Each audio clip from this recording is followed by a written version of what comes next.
Hrazda, kruhy alebo všeobecne povedané tvoj aparát na visenie je zo všetkých pohybových pomôcok absolútne najdôležitejšia.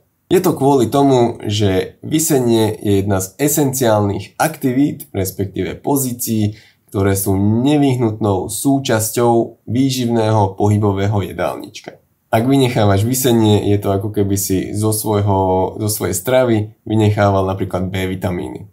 Tvoje ramená to jednoducho potrebujú, aby si ich udržal zdravé a mobilné. Je to jeden z najlepších nástrojov na rozvoj sily lopatiek a úchopu. No a približne 50% tvojho tréningu na silu vršku budeš robiť práve vo vise. V tejto lekcii ti predstavím predovšetkým to, čo pokladám za ideálne riešenie, a to obzvlášť pre účely tvojej domácej pohybovne.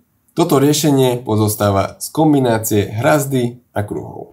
Čo sa týka hrazdy, začneme jej výberom. Odporúčam ti hrazdu s čo najväčšou dĺžkou, aká sa ti len zmestí, a s priemerom tyče, ktorý ti je pohodlný. Ja osobne tuto nad sebou mám hrazdu s dĺžkou 129 cm a s hrúbkou 32 mm.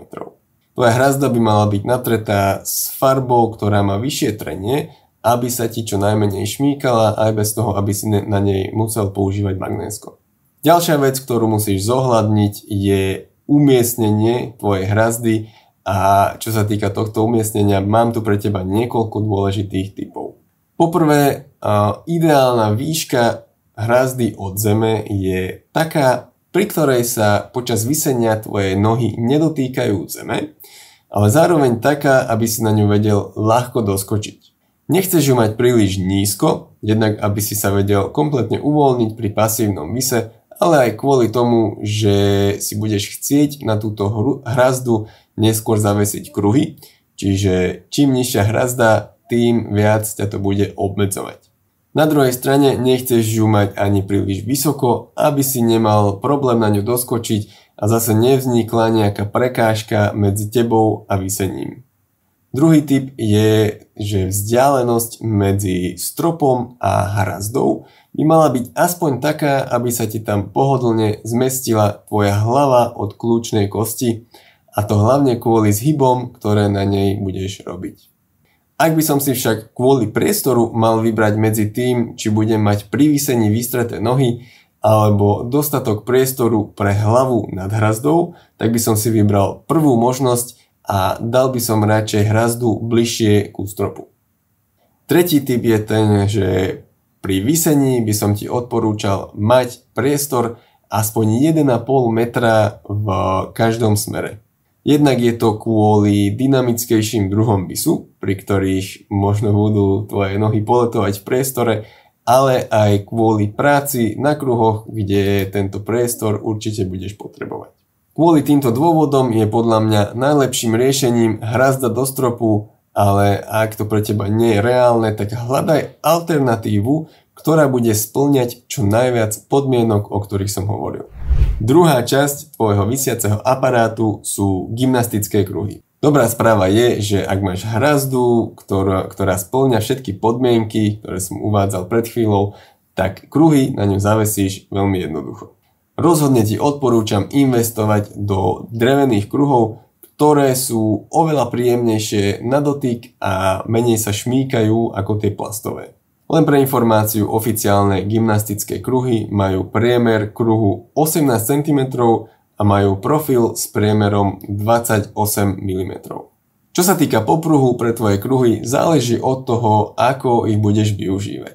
Ak ich plánuješ nosiť aj so sebou na vonkajšie tréningy, odporúčam ti zobrať čo najdlhší popruh, napríklad 5 metrový, ktorý si môžeš zavesiť aj na strom. Ak ti budú kruhy visieť iba doma na hrazde, tak samozrejme môžu byť aj kratšie, no každopádne by som ti odporúčal, aby mali nastaviteľnú dĺžku. Výborná vychytávka, ktorú ti odporúčam ako doplnok ku kruhom, je karabína, vďaka ktorej môžeš kruhy s prednastavenou dĺžkou popruhu nasadiť na svoju hrazdu a dať ich dole v priebehu niekoľkých sekúnd. Práve takáto kombinácia veľkej a pevnej hrazdy do stropu s drevenými gymnastickými kruhmi je podľa mňa úplne ideálne riešenie, ktoré ti odporúčam mať k dispozícii aspoň na tvoje tréningy. V prípade, že je medzi tvojou pohybovňou, kde máš takýto dobrý visiaci aparát, a medzi tvojim bežným, pracovným alebo každodenným prostredím príliš veľká prekážka a tým pádom nevieš do nej odskočiť niekoľkokrát denne na to, aby si sa na minútku, dve zavesil, tak ti odporúčam zabezpečiť si nejaký visiaci aparát aj na tvoje pracovisko alebo toto miesto, kde sa pravidelne stršiavaš. Tu bude účel tohto visiaceho aparátu čisto zvýšenie kvantity visenia a preto tu platí pravidlo, že lepšia plastová hrazda do zárubne ako monkey bar na sídlisku. Jednoducho čokoľvek, kde sa vieš zavesiť s rukami priamo nad hlavou, aj keď s prikrčenými nohami, je oveľa lepšie ako nič. V prípade, že ešte nemáš svoju hrazdu, teraz je tvojou úlohou tento projekt naplánovať tak, aby si ho vedel čo najskôr realizovať a túto hrazdu si zabezpečiť. Som si plne vedomý, že nainštalovať hrazdu môže byť pre niekoho veľká výzva, ale ja ti verím, že to zvládneš. Zavolaj kamoša Kutila, ktorý má príklepovú vrtačku a za hodinu to spolu zmáknete. Je to veľmi dôležité, naozaj jeden z najdôležitejších krokov, ktoré pre svoju premenu na pohybovca môžeš urobiť, tak to prosím ťa neodkladaj a urob to čím skôr.